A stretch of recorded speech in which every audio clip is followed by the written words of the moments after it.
अस्सलामु अलैकुम रहमतुल्लाहि व बरकातुहू।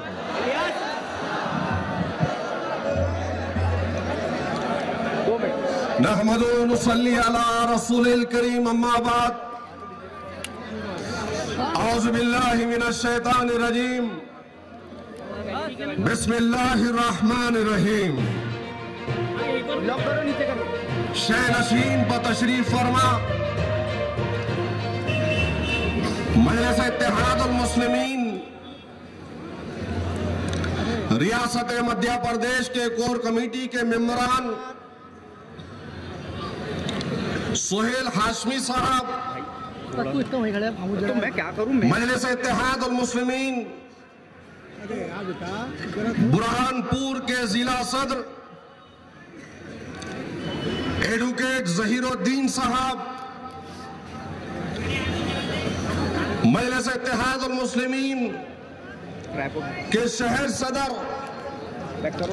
इमरान हुसैन साहब, आसिफ साहब, दानिश साहब, मजलिस इत्तेहादुल मुस्लिमीन हल्क़े हाज़ा से आपके हर दिल अजीज उम्मीदवार जनाब नफीस साहब शे नशीन पर तशरीफ फरमा मजलिस क़ायदीन व जिम्मेदारान आज के जलसे में मौजूद बुरहानपुर के मेरे गय्यूर मुसलमानों और पसे पर्दा बैठ कर सुनने वाली मेरी इज्जत मां पर्दा नशीन मां और बहनों, आज का ये जलसा मजलिस इत्तेहादुल मुस्लिमीन की जानिब से मुनक्कद किया गया है। ये एक इंतखाबी जलसा है। मजलिस इत्तेहादुल मुस्लिमीन ने बुरहानपुर के गय्यूर मुसलमानों की अक्सरियत को देखते हुए, बुरहानपुर के पिछले इलेक्शन का जायजा लेते हुए, बुरहानपुर के जिम्मेदारान की जानिब से आपके इत्तेहाद और आपके एतमाद को हासिल करते हुए हल्क़े हाज़ा बुरहानपुर से बैरिस्टर असदुद्दीन ओवैसी साहब ने नफीस साहब को बड़ी उम्मीद के साथ में आपको उम्मीदवार बनाया है। इंतखाबात का वक्त है। बहुत सारी सियासी जमातें आपके दरमियान में आएगी। हर जमात अपने जलसों से मुखातिब करते हुए आपके अपने कीमती वोटों को हासिल करने के लिए अपने मंशूर को, जो रिवायती मंशूर है, वो लेकर आएगी। हर जमात का, हर सियासी पार्टी का मकसद होगा कि आपके वोटों को किस तरीके से हासिल कर अपने उम्मीदवार को ऐवान असेंबली की रुकनियत को देकर ऐवान असेंबली तक पहुंचाए। एक तरफ बीजेपी जैसी फिरका परस्त जमात भारतीय जनता पार्टी है, तो दूसरी जानिब वो नकाब पोश जिसको बरसों से मुल्क की आजादी के बाद से लेकर आज तक, हमारे बुजुर्गों से लेकर आज तक वोट दे देकर इख्तिदार की कुर्सियों पर आपने पहुंचाया, वो जमात का नाम, वो धोखेबाज जमात कांग्रेस पार्टी है। यहां तकरीबन 12 से 13 उम्मीदवार मैदान में है। एक हमारे अपने भाई ने मजलिस इत्तेहाद और मुस्लिमीन नफीस साहब की ताईद और हिमायत में ऐलान भी कर दिया। आप जानते हैं पिछले कई वर्षों से आपने, आपके बुजुर्गों ने, यहां की नौनिहाल नस्ल ने अपने कीमती वोटों से अगर किसी को नवाजा तो कांग्रेस पार्टी को नवाजा। हर वक्त बीजेपी का सहारा लेकर, हर वक्त बीजेपी से मुसलमानों को डरा डरा कर कांग्रेस पार्टी ने मुसलमानों के वोटों को हासिल किया और फिर मध्य प्रदेश की असेंबली में अपने अराकीन को भेजा। बीजेपी का क्या कहना, वो बीजेपी पार्टी जिसने आपके मजहब पर हमला किया, आपके तशक्कुस को, आपकी शराख को खत्म करने की कोशिश की, जिसने शरीयत में मदाखलत की, 370 लाया तो तलाक के नाम पर हमारी शरीयत में मदाखलत की, तो भारतीय जनता पार्टी के उम्मीदवार, वो उम्मीदवार जो आपके दरमियान में आएंगे और आपसे वोट मांगेंगे, तो आप उस वक्त कहना कि यही वो बीजेपी और भारतीय जनता पार्टी है जिसके हाथ बाबरी मस्जिद की शहादत से रंगे हुए हैं। वो बीजेपी पार्टी जिसने सैकड़ों नहीं बल्कि हजारों की तादाद में फिरका परस्ती का मुजाहरा करते हुए मुसलमानों का कत्ले आम किया। गांव कशी के नाम पर, गाय के नाम पर हमको मारा गया, हमारा कत्ल हुआ। तो कभी दहशतगर्दी के नाम पर हमको मारा गया, तो कभी दीनी दरसगाहों के नाम पर हमको कत्ल किया गया, तो कभी नकाब के नाम पर हमसे ज्यादती की गई, तो कभी हमारे मुस्लिम नौजवानों को दाढ़ी और टोपी के नाम पर मारा गया। भारतीय जनता पार्टी की तारीख है इस मुल्क में कि बीजेपी जो आरएसएस के इशारों पर चलती है, वो संघ परिवार की कई एक संगठनाएं हैं।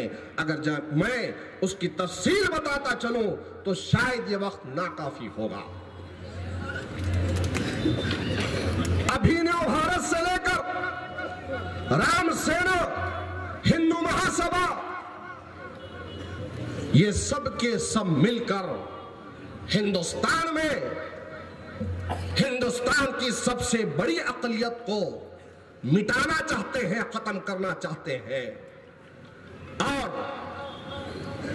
ये जहरीली और फिरका परस्त जमात को अगर किसी ने पनपाया है, बड़ा किया है या दूध पिलाया है, तो वो और कोई नहीं है, वो कांग्रेस पार्टी है। कांग्रेस पार्टी ने सिर्फ और सिर्फ हर हमेशा मुसलमानों के साथ धोखा किया, दगा किया और मुसलमानों के वोटों को हासिल किया।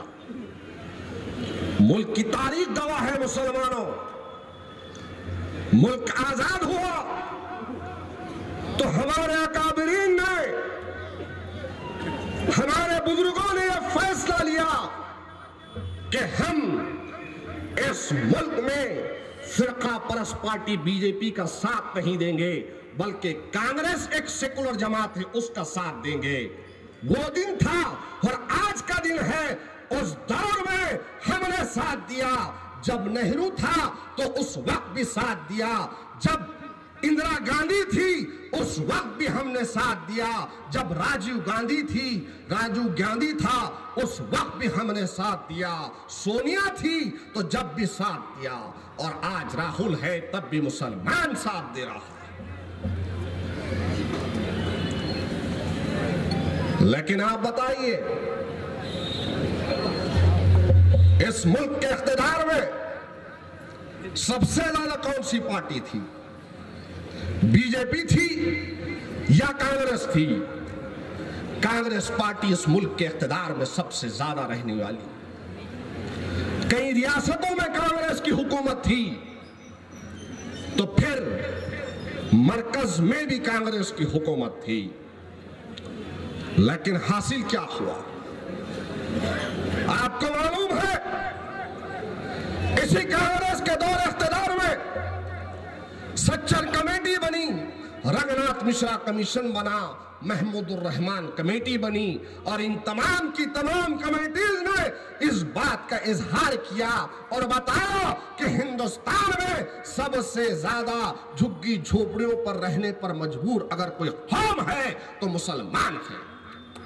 तालीमी पसमानदगी अगर किसी समाज में है तो मुसलमानों में है। तालीमी मैदान में हम पीछे, तिजारती मैदान में हम पीछे, हमको पढ़ने के मौके नहीं दिए जाते। क्या गलती थी इस मुल्क में?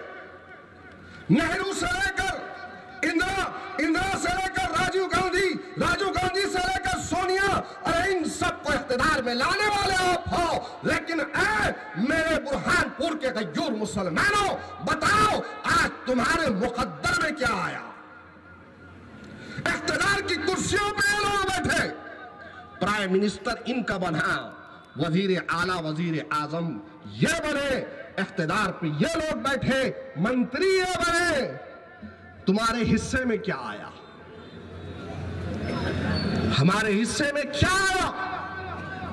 हमारे हिस्से में आया पंचर का जोड़ना, हमारे हिस्से में आया तालीमी पसमानदगी, हमारे हिस्से में आई तो छोटे मोटे कारोबार आए। हाँ, बीजेपी से डराकर, दंगा फसाद करवाकर मुस्लिम बस्तियों को खाक के ढेर में तब्दील किया गया, इज्जतों को लूटा गया, असमतों से खिलवाड़ किया गया, और हमारे ही नौजवानों को दहशतगर्दी के नाम पर अगर किसी के दौर इख्तिदार में डाला गया तो यही कांग्रेस का दौर इख्तिदार था। कभी सीमी के नाम पर, तो कभी फला के नाम पर, तो कभी सफला के नाम पर। हमारे हिस्से में क्या आया? पोटा जैसा कानून हमको मिला, मकोका जैसा कानून हमको मिला, मीसा जैसा कानून हमको मिला, रासुका जैसा कानून हमको मिला। इख्तिदार की कुर्सियों पर ये लोग बैठे। बताइए, आज इस तारीखी सरजमीन के गयूर मुसलमानों जो इकबाल चौक पर आप लोग जमा हुए हैं, आप बताइए क्या इंसाफ का तकाजा यह था? 230 असेंबली की यहां पर नशिस्तें हैं, 230 है, 230 यहां पर असेंबली की नशिस्तें हैं। 230 में मुसलमानों की हिस्सेदारी कितनी होनी चाहिए? मुसलमानों याद रखो, मजलिस इत्तेहादुल मुस्लिमीन यहां पर आई है तो यहां पर मजलिस के आने का मकसद यह है कि मजलिस इत्तेहादुल मुस्लिमीन बुरहानपुर से मुसलमानों की एक आवाज को खड़ा करना चाहती है। अरे हमको भी टीम बोल रहे हैं, मजलिस को भी टीम बोल रहे हैं, मध्य प्रदेश में मुसलमानों की तादाद कितनी है? तकरीबन 8 से 9% आप लोग हैं। कलमा ला इलाहा इल्लल्लाह मुहम्मदुर रसूलुल्लाह का पढ़ने वाला मुसलमान 8 से 9% है, और मुसलमानों को 230 सीटों में से सिर्फ 2 सीट मिलती है। क्या यह तुम्हें गवारा है? क्या यह तुम्हें मंजूर है? और दूसरा समाज यहां पर मध्य प्रदेश में एक जैन समाज है। जैनियों की तादाद यहां पर कितनी है? 0.91%, 1% भी नहीं है। और उनको टिकटें कितनी दी? 8 नशिस्तों पर जैनियों को, जो 1% भी नहीं है, जिनकी तादाद 8% है, उनको कितने? सिर्फ 2 सीट। फिर हम बीजेपी की बी टीम है। ये तो आपका सुरेंद्र सिंह है।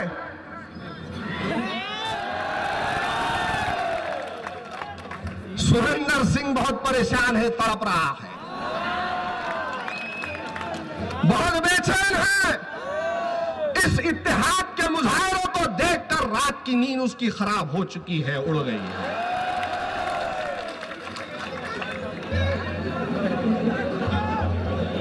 अरे सुरेंद्र,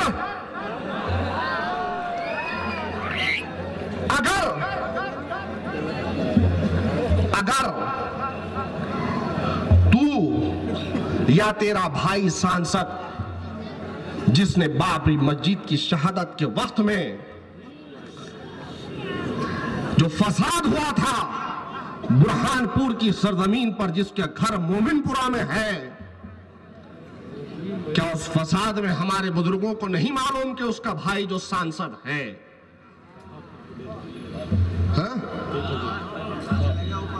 था उस वक्त में, तो क्या उसने नहीं कहा था एम का निशाना लगाओ, एम को निशाना लगाओ? कहा था या नहीं कहा था? क्या सुरेंद्र के भतीजे ने आयशा सिद्दीक़ा रज़ी अल्लाह ताला अन्हा रसूलुल्लाह सल्लल्लाहु अलैहि वसल्लम की शान रिसालत में गुस्ताखी नहीं किया? कांग्रेस के ज़रख़रीद गुलामों, तुम्हें इतनी भी शर्म नहीं आती कि सुरेंद्र, वो सुरेंद्र जिसने अल्लाह के रसूल सल्लल्लाहु अलैहि वसल्लम की शान रिसालत में गुस्ताखी किया, जिसके घर से गोलियां चली और गोलियां चलाते वक्त कहा कि एम पर निशाना लगाओ, आज तुम उसका साथ दे रहे हो? मैं सलाम करता हूं इकबाल चौक बुरहानपुर की इस तारीखी सरजमीन से कि ये जो मेरे भाई है, ये जो पार्षद है, 23 के 23 कांग्रेस के पार्षदों को मैं सलाम करता हूं, जिन्होंने अपने इत्तेहाद का मुजाहरा करते हुए मजलिस इत्तेहाद अल मुस्लिमीन का साथ दिया, नफीस साहब का साथ दिया। मुसलमानों, होश के नाखून लो। आपकी तादाद कितनी है मेरे भाई? यहां पर तकरीबन 1,30,000 से ज्यादा आप लोग हैं। और वोट कितने हैं? जुमला वोट कितने हैं? 3 लाख से कुछ कम वोट है। और वहां पर बंटवारा कितनों का है? कितनों का बंटवारा है? वहां पर 3 तरफ 3-13 का बंटवारा है। और यहां अल्हम्दुलिल्लाह एक ही है, कलमा ला इलाहा इल्लल्लाह मुहम्मद रसूलुल्लाह। कांग्रेस के गुलामों, क्या बुरहानपुर को मुसलमान इतनी बड़ी तादाद के रखने के बाद क्या तुमने यह सोच लिया था कि तुम जैसा कहोगे, जिसको खड़ा करोगे, मुसलमान उसको वोट दे देगा? अरे अगर तुम कांग्रेस वालों किसी मुसलमान को टिकट दे देते बुरहानपुर का, तो मैं यकीन के साथ कह रहा हूं बैरिस्टर असदुद्दीन ओवैसी साहब यहां से किसी मुसलमान को मजलिस इत्तेहाद अल मुस्लिमीन का खड़ा कैंडिडेट बनाकर, उम्मीदवार बनाकर नहीं ठहराते। करो ऐलान, आज ऐलान कर दो, आज भी वक्त है। लेकिन नहीं करेंगे, ये लोग सब करेंगे, इनको सब चलेगा। लेकिन जहां मुसलमान की बात आती है, जहां मजलिस की बात आती है, तो मजलिस बी टीम। यही वो सुरेंद्र था जिसने साबिका में जो 18 एमएलए कांग्रेस के बीजेपी के साथ चले गए, हुकूमत कांग्रेस की गिरी, बीजेपी की बनी, तो साथ में ये भी था। सब ये करेंगे और फिर बोलेंगे हम बीजेपी की बी टीम है। ये सब करेंगे, बंदूक ये चलाएंगे, गोली ये चलाएंगे, हथियार बांटने की बात ये करेंगे। हथियार दशहरे में बांटने की बात किसने किया? क्या उस वक्त सुरेंद्र था या नहीं था? था या नहीं था? और फिर हमको बोल रहे बीजेपी वाले, अरे मेरा ज़मीर कहता है, मेरी आंखें देख रही है,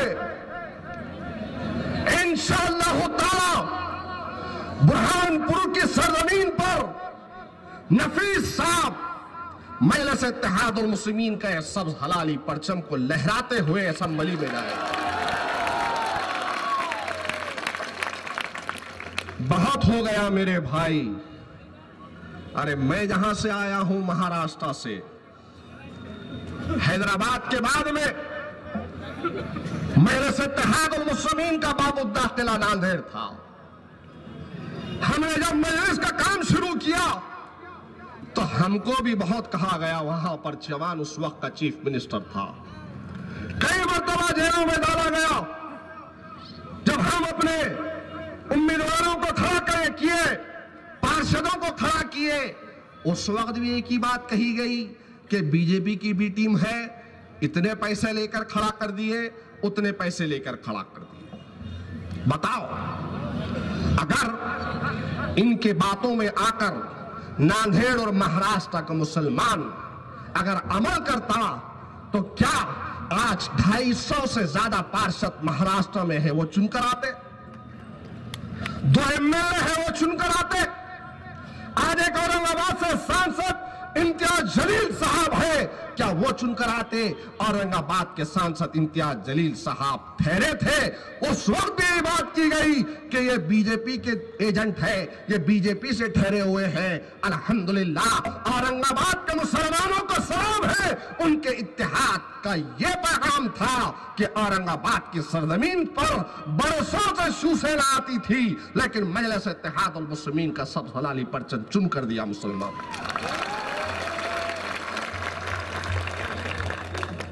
अरे आज तो हम होश में आए हैं।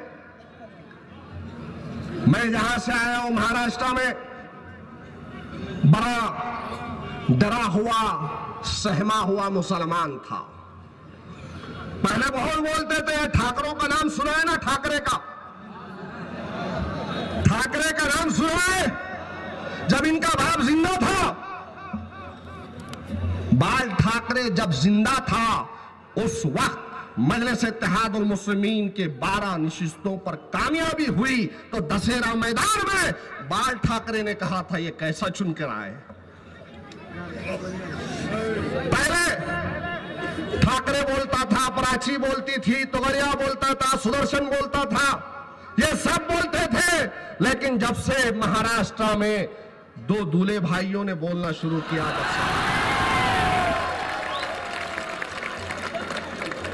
अरे नारे तकबीर अल्लाहू अकबर तो भूल चुका था मुसलमान। अल्हम्दुलिल्लाह मजलिस इत्तेहादुल मुस्लिमीन के स्टेजों पर अगर कोई आवाज आती है तो नौजवानों के हलक से एक आवाज निकलती है, नारे तकबीर अल्लाहू अकबर। उनके जलसों में क्या होता? उनके जलसों में क्या होता? नारे लाते, फोड़ते, क्या क्या करते पता नहीं वो लोग। लेकिन अल्हम्दुलिल्लाह नौजवानों को अगर हिम्मत मिली है, मुसलमानों को इस्तिकामत मिली है, मुसलमानों को कहीं से उम्मीद की किरण नजर आ रही है, तो हैदराबाद के दारुस्सलाम से असदुद्दीन ओवैसी को देखकर,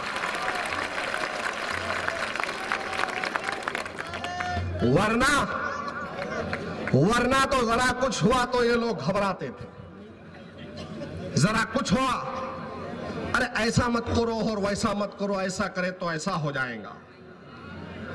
और रही बात उन लोगों की जो ये कह रहा है कि 1 करोड़ रुपए लेकर नफीस साहब खड़े हुए हैं, तो उनके लिए मेरा पैगाम है। नफीस साहब ने कहा है कि जिनको कहना है आओ किसी मस्जिद में और खड़े रहकर कह दो, मैं भी कहने के लिए तैयार हूं कि मैं मुसलमानों के इत्तेहाद के लिए खड़ा हूं।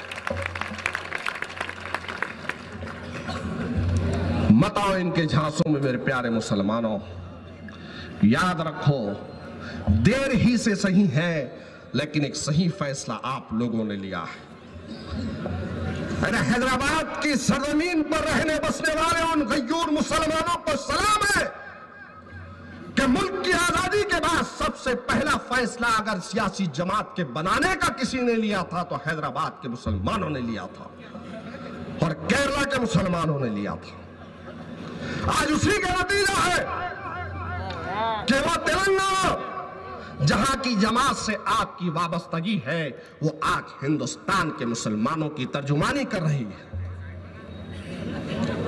मॉब लिंचिंग कर गांधी परिवार बोलता, तलाक के मसले पर गांधी परिवार बोलता, हमारी शहरियत को खत्म करने की कोशिश की गई तो एनआरसी के बिल को किसने फाड़ा? 3 तलाक के मसले पर कौन बोला? हालिया दिनों में 2 नौजवानों को कत्ल किया गया तो कौन बोला? अरे उतना ही नहीं है, बुरहानपुर के गयूर मुसलमानों, आपकी अपनी जमीन से लगकर शायद 60-70 किलोमीटर पर यहां पर एक गांव है, फसाद हुआ था, खरगोन है, खरगोन में फसाद हुआ। खरगोन के उस फसाद जदगान को दारुस्सलाम हैदराबाद से 25-25 हजार रुपए एक घर तक जो लोग मुतासिर थे फसाद के, उन तक किसने पहुंचाया? क्या सुरेंद्र गया था वहां पे? सुरेंद्र गया था? क्या कांग्रेस के लोगों ने आवाज उठाई थी? कौन आवाज उठाया? सबसे पहले खरगोन के फसाद के लिए किसी के मुंह से जबान से आवाज निकलती है तो बैरिस्टर असदुद्दीन ओवैसी साहब की जबान से आवाज। खरगोन के मुसलमान बेचैन थे, परेशान थे। मैं खुद खरगोन गया तो इस तरीके से बैरिकेडिंग लगाकर डिटेंशन किया गया था मुसलमानों को। डर और खौफ का यह आलम था कि मुसलमान वहां पर इलेक्शन में सामने आने से खासिर था, डर रहा था।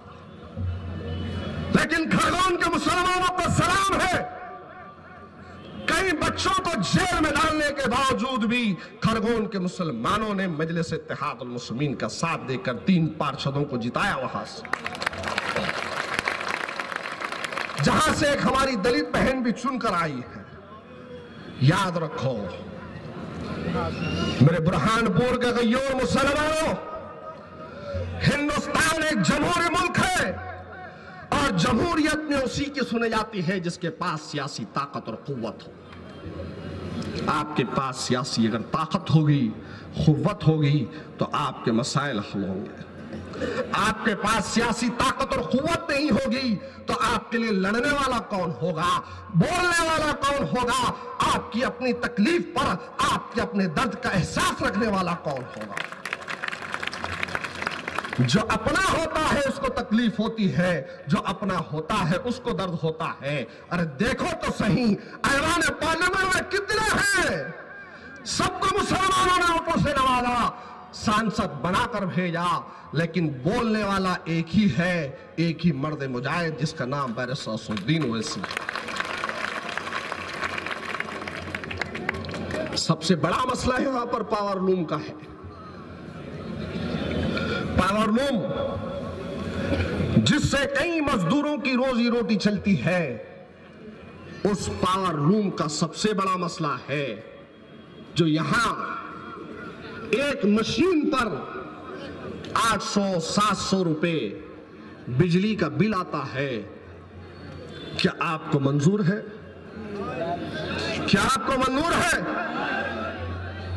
पावर लूम के मसले पर, तरक्कियाती कामों के मसले पर, इन तमाम कामों के लिए आप एक पार्षद को चुन के देते हैं। आप एक विधायक को चुन के देते हैं, आप एक सांसद को चुन के देते हैं ताकि आपके मसाइल की तर्जुमानी करते हुए आपके मसाइल को हल करें। लेकिन पावर लूम में मजदूर है, उन मजदूरों की कोई फरियाद सुनने वाला नहीं है। बिजली का बिल इतना आता है, कोई बोलने वाला नहीं है। ये सुरेंद्र आपके पास, ये सुरेंद्र की शुगर फैक्ट्री भी है ना, शुगर फैक्ट्री है ना इसकी। शुगर फैक्ट्री बनाया, कॉलेज बनाया, क्या क्या जमीना खरीदा, आपके वोटों की वजह से खरीदा। आप चुन के दिए, शुगर फैक्ट्री डाला, आप चुन के दिए, वहां पर कॉलेज डाला, आप चुन के दिए, कई होटलों को तामीर किया, जायदादों को खरीदा। और आप कहां हैं? आपकी आने वाली नस्ल कहां है? आपके इलाका कहां है? जो के तू है वो तरक्की पे तरक्की कर रहा है और आप तनज़्ज़ुल की तरफ है, आप नीचे ढकेले जा रहे हैं। कौन कसूरवार है? और जब हम आए हैं मजलिस इत्तेहादुल मुस्लिमीन की जानिब से, तो एक ही लखलखा है, एक ही इल्जाम है कि ये लोग बीजेपी की बी टीम है, ये लोग ऐसे हैं, ये लोग वैसे हैं। अरे खुदा की कसम, हम कलमे ला इलाहा इल्लल्लाह मुहम्मद रसूलुल्लाह के पढ़ने वाले हैं, रसूलुल्लाह की उम्मत है। और हमको दर्द और तकलीफ होती है कि जिस तरीके से हैदराबाद तेलंगाना का मुसलमान, महाराष्ट्र का मुसलमान जुरातमंदी की जिंदगी गुजार रहा है, सर उठा कर जी रहा है, किसी खाकी वर्दी वाले की हिम्मत नहीं होती कि किसी बेकसूर मुसलमान को उठा के जेल में डाले।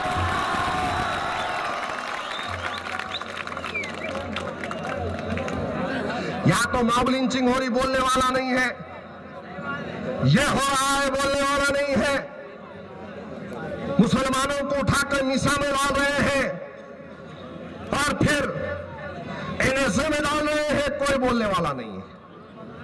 अरे अगर हिम्मत है तो हैदराबाद के किसी मुसलमान को उठाकर डालो। अरे आज किसी मां के जने में हिम्मत नहीं है कि किसी बेकसूर मुसलमान को उठा के डालो। बोलने वाले हैं, लड़ने वाले हैं, तुम्हारे लिए आकर ठहरने वाले हैं। और यह सुरेंद्र जिसकी शुगर फैक्ट्री के अंदर अल्लाह का घर है, मस्जिद है, उसको बंद कर दिया। बंद किया या नहीं किया? मस्जिद को ताला लगाया नहीं लगाया? इसके कॉलेज में कितने मुस्लिम हैं? इसकी फैक्ट्री में कितने मुसलमान हैं? अरे वो तो छोड़ो, मस्जिद को तो बंद कर दिया है, लेकिन जब मुसलमान नौजवान जुमा के दिन नमाज पढ़ना चाहता है कॉलेज में, तो उनको पढ़ने की इजाजत नहीं है। तो बताओ, मेरे गयूर मुसलमानों, बुरहानपुर के सरजमीन पर रहने बसने वालों, ऐसे फिरका परस्त को वोट देकर कामयाब करोगे या अपने भाई को कामयाब करोगे?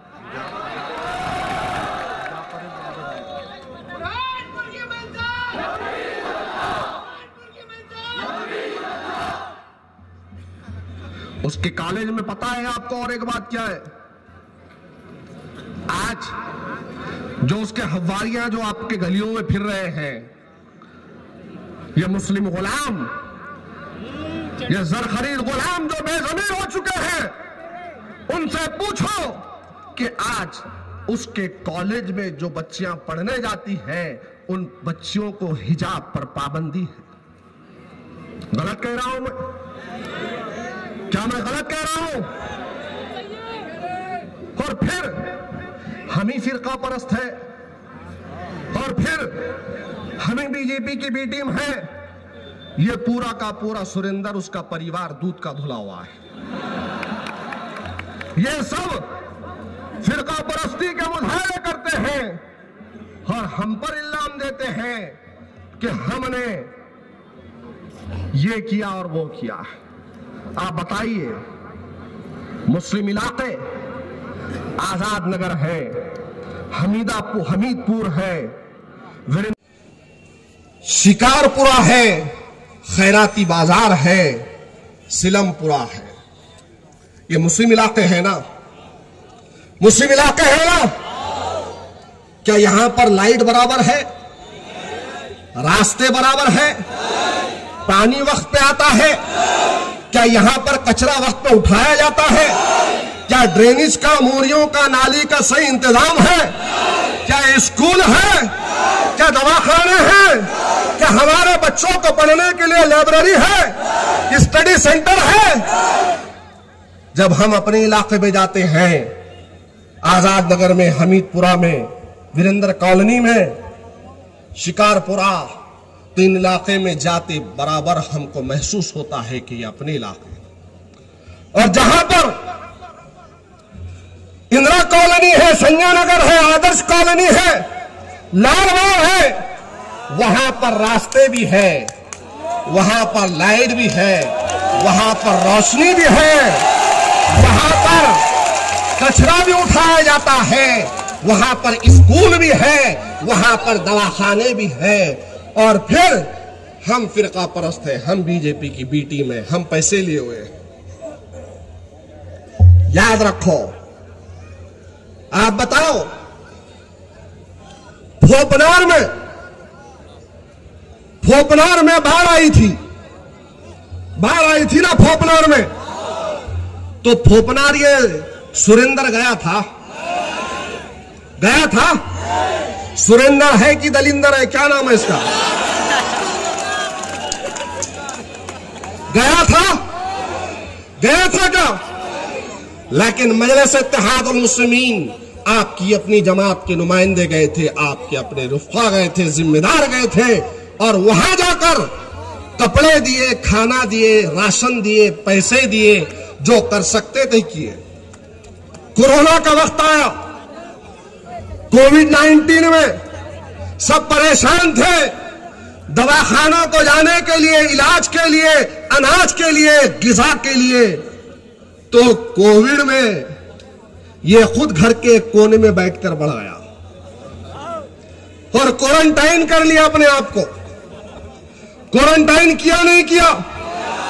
कोरोना में एक विधायक की जिम्मेदारी होती है कि अपने हलके में आए, अपने लोगों को जिन्होंने आपको वोट दिया है उनका दर्द सुने, उनको हॉस्पिटल या दवाखाने तक पहुंचाए, उनको अनाज मुहैया कराए, सरकार की बात को सुनते हुए उन तक तमाम स्कीमात को पहुंचाए। ये एक विधायक की जिम्मेदारी होती है, होती नहीं होती है? लेकिन ये तुम्हारे दरमियान में तो नहीं आया, क्वारंटाइन होकर बैठ गया। बैठा नहीं बैठा? अरे कोरोना में क्वारंटाइन हुआ था ना, तो 17 तारीख को भी क्वारंटाइन कर दो इसको। कोरोना में नहीं आया, खरगोन को नहीं गया, कॉलेज में मस्जिद है उसको बंद किया, हिजाब पर पाबंदी लगाई, जुमा की नमाज नहीं पढ़ने देता, भतीजे के हाथ से अल्लाह के रसूल सल्लल्लाहु अलैहि वसल्लम की शान में रिसालत में गुस्ताखी किया, दशहरे के मौके पर स्टेज पे बैठकर बोलने वाले की तारीफ किया हथियार बांटने के लिए। तो क्या ऐसे जालिम को, ऐसे धोखेबाज को, क्या मेरे गयूर मुसलमानों, क्या तुम लोग उसे ओढ़ दोगे या नफीस साहब को ओढ़ दोगे? याद रखो, ये वक्त फिर कभी नहीं आने वाला है। ये जो सरों का समंदर है, ये जो आपका इत्तेहाद है, ये बार बार मौका नहीं देता। अल्लाह अगर किसी कौम को नवाजना चाहता है, अल्लाह अगर किसी कौम को होश में लाना चाहता है, अल्लाह अगर किसी कौम को इज्जत का मुकाम देना चाहता है, अल्लाह अगर किसी कौम को रास्ता बताना चाहता है, अल्लाह किसी कौम की आवाज को बुलंद करना चाहता है, तो अल्लाह की जानिब से मिन जानिब अल्लाह है कि अल्लाह तबारक व तआला ने यह सरजमीन वो सरजमीन है तो किसी अल्लाह वाले के नाम से रखी गई है। बुरहानपुर के गयूर मुसलमानों, आपकी बरसों की दुआएं 17 तारीख के दिन रंग आने वाली है और यहां से आपकी इत्तेहाद का पैगाम पूरे मध्य प्रदेश में जाने वाला।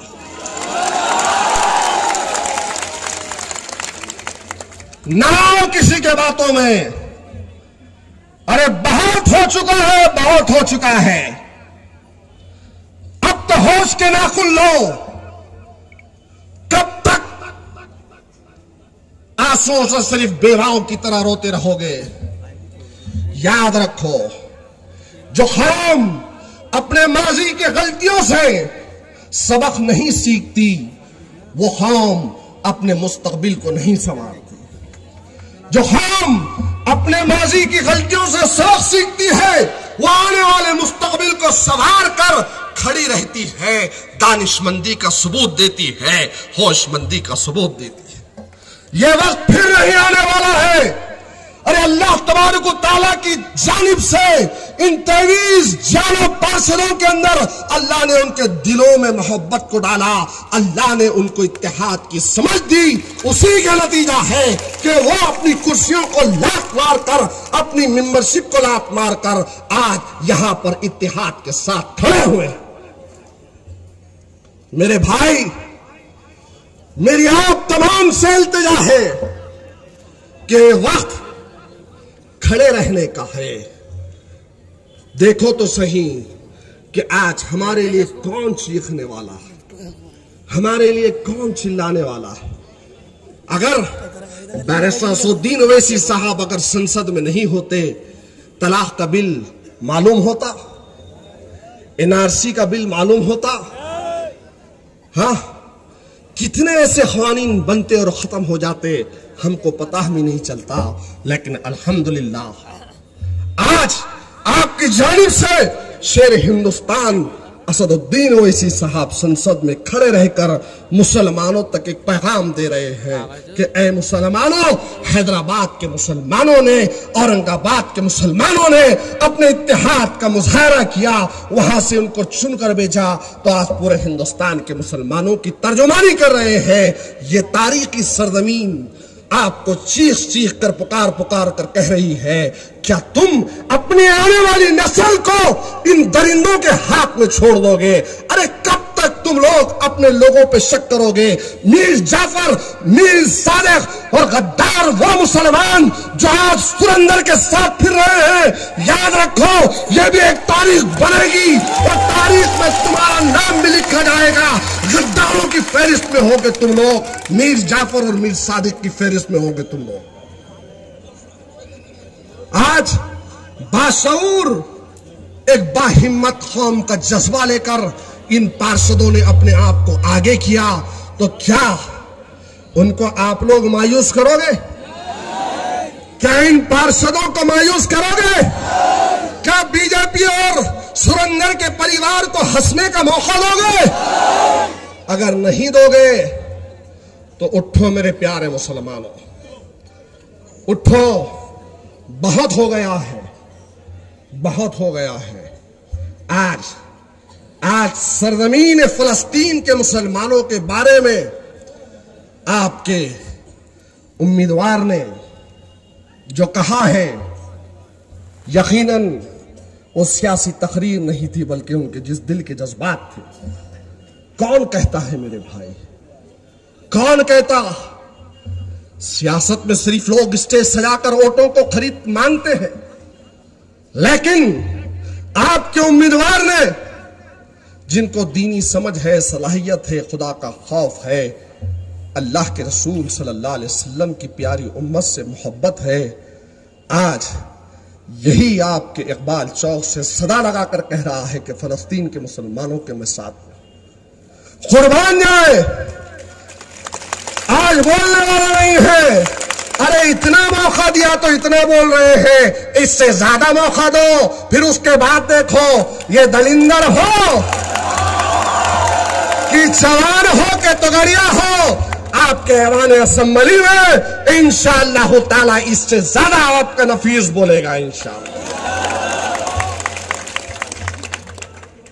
मेरे प्यारे मुसलमानों, आज वक्त और हालात की सजा है कि आप लोग मजलिस इत्तेहाद अल मुस्लिमीन का साथ दो, आप लोग मुत्तहिद हो जाओ, मुनज़्ज़म हो जाओ।